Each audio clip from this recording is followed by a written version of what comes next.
when you add a button to your crochet project, it looks pretty good at first when you sew it on, but then as you wear it, your button might start to pull at those threads and kind of stretch out that area where the button is attached. So I have a couple of tips for you on how to sew a button onto your project. The first thing I like to do when I'm adding a button to a crochet project is I like to crochet a tiny little circle, and I put it on the underside or on the wrong side of my button band first before I sew the button on. So let me show you how to do that. First, we're going to start with an adjustable loop. So I draw a little E shape, flip that over onto the strand of yarn that's connected to the ball, place my hook underneath that, and then I tighten that a little bit. But you can make your adjustable loop any way that you like. You don't have to do it the same way I do. Then I like to anchor that by just taking one little chain, and that doesn't count as anything. We're never going to work into that. It's just to begin working into our adjustable loop. Now we're going to place 6 single crochets into our adjustable loop.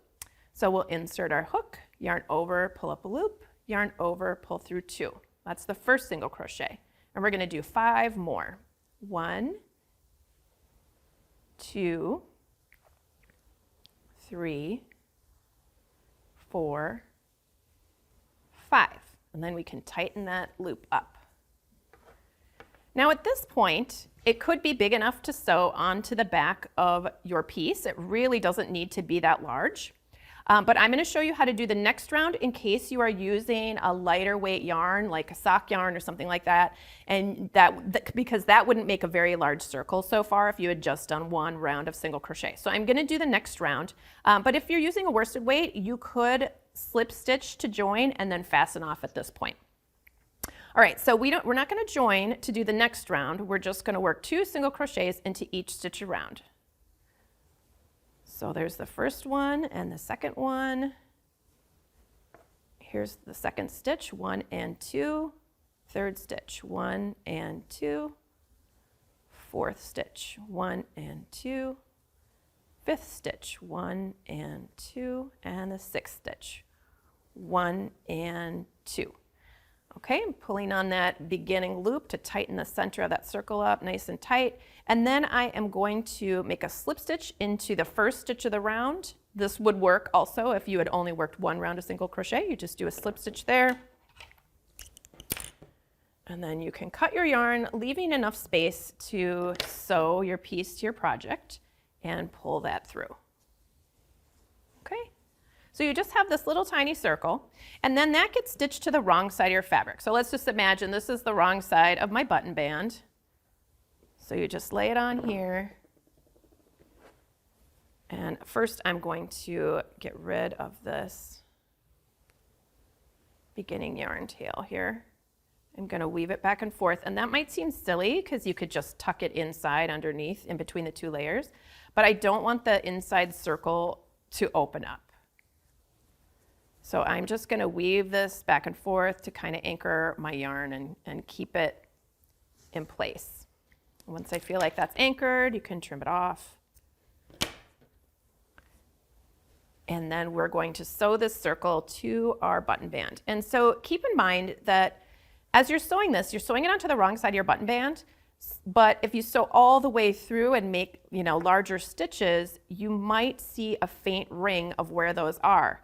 So ideally what you should do is you should have this circle be just a little smaller or about the same size as your button, so when your button's on top, you don't see where you've stitched. But, for the purposes of showing you that second round, this is just a little bit bigger, but that's okay. I'll show you what it looks like even when you sew all the way through.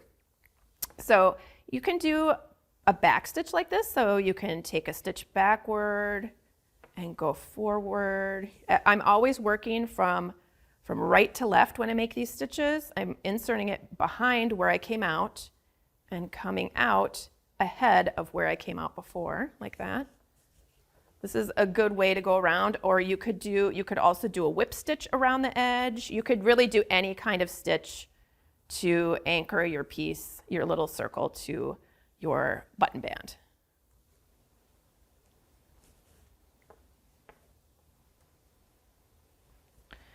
So I should have mentioned this before, is you're definitely going to want to place your buttons on your button band and mark where those go, and this circle should be centered over where you are going to be sewing your button onto your button band. So you need to figure that out before you sew this piece on, obviously, because you want to have your buttons in the correct spaces so they match up with your buttonholes. All right, so I've made it all the way around, and then I'm just going to weave in my ends, and you just want to make sure you're kind of splitting through those yarns instead of just tucking it in between the two layers and cutting off your yarn. You want to really hide those in there well, going in between the yarns of your stitches to add a little friction so it can't undo itself. All right, so there's our small little circle. That's what the other side looks like, and you can see there's a faint shadow of where I stitched. It doesn't look absolutely perfect. You can see that sort of jog now. It's not really that noticeable though. I don't think anybody would really notice it, but like I said before, if this is a little bit smaller than your button or about the size of your button, it'll be even less noticeable. All right, so when you begin sewing your button on, actually, if you are able to sew, if your button has large enough holes in it and you're able to sew it on with yarn and a yarn needle, you can actually fit a yarn needle through those holes of your button, then that's great because then everything will match and you already have that material. You don't need to worry about it. But oftentimes our buttons have smaller holes in it than our yarn needle will allow us to stitch through. So we end up using thread. I'm showing you with a black thread so that you can hopefully see it a little bit better on top of this green with the white button, but you would use a matching thread either to the fabric or you can use matching thread to your button, whichever you prefer. So I've doubled my thread here and I'm going to tie a knot towards the end. If you leave your tail here after you tie it a little bit longer, you can tuck that into your fabric so you won't have little threads sticking out, and it makes for a very polished finish. So I'm just doing a couple of overhand knots here, all on top of each other to create a very solid knot. But if you've ever tried this before, you may have noticed when you try to take a stitch with that yarn, sometimes when you run your needle through, the knot will just pop right through your yarn because your yarn, it's not as dense as fabric. There's little spaces between all the little pieces of your yarn, and this knot is really not that big. So what I like to do in order to start my thread out, I like to take a stitch like this, somewhere near, this is the wrong side of my piece on top of that little circle. I take a little stitch right at the center, and before I pull the knot all the way to the fabric, I open up the space between the two threads like this, so you can see, maybe you can see on the table more or behind my finger more. See how this is open? And then you can put your needle straight through the middle of that.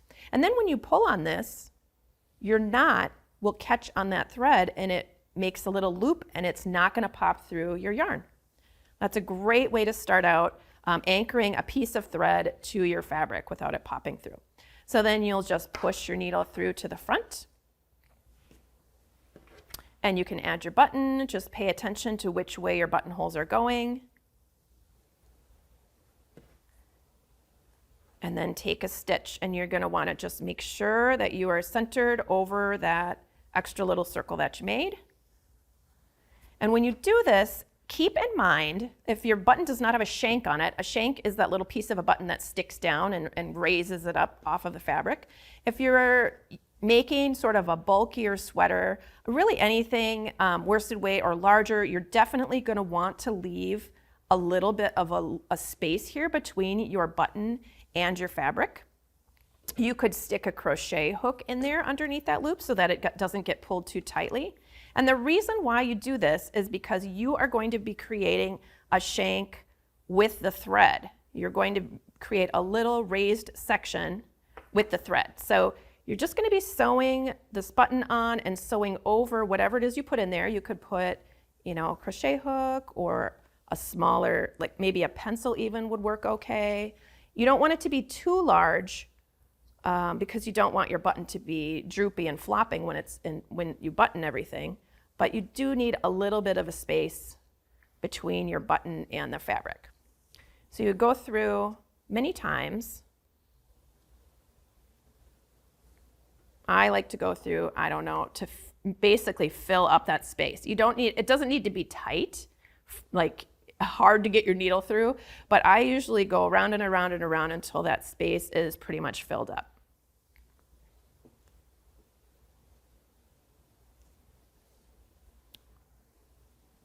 And then once you're satisfied with how many times you've gone around, you can remove whatever it is that's in between your pieces. And then you're going to send your needle up to underneath your button, but on top of your fabric. So right in between, like that. You can see it's a little loose. There's a little bit of space there. And then you're going to wrap your thread around your button a number of times. And what you're doing there is you're creating the shank of the button. So you're raising the button off of the fabric just a little bit. And the reason that we're doing that is because once we put this through the buttonhole, we need that little bit of space for our fabric to sit inside. And then when we've made it around to the back, you can just take a couple little stitches in place, smaller stitches. And then you can either tie off to your beginning yarn tail if you like, or at this point, because you've made all those little stitches in one place, a yarn, a knot in your thread should hold pretty well. I've never had a problem with that knot undoing itself. So I'm just making a few knots on top of itself. But if you wanted to be extra thorough with that beginning thread tail, you could tie the two strands together, and then before you're finished, you can bury your tails inside your fabric like that so that you don't have any little thread tails hanging out. And then if you didn't tie it to the beginning thread tails, you can also go back in and bury those thread tails as well. And you may have noticed, since this is so short, I put my needle in first nearby, and then I thread my needle. That's a good way to get that thread to go where you want it to, even if it's not long enough to go through the eye of the needle. All right, so there we have it. We have that little extra lining piece that we put on to make it extra strong. And then when your button is, pulled on, yanked on, when you're not being careful, taking your sweater on or off, then it's not going to start to distort that fabric like it would if it were only one layer. So I hope that this helps you when you are sewing buttons onto your next crochet project.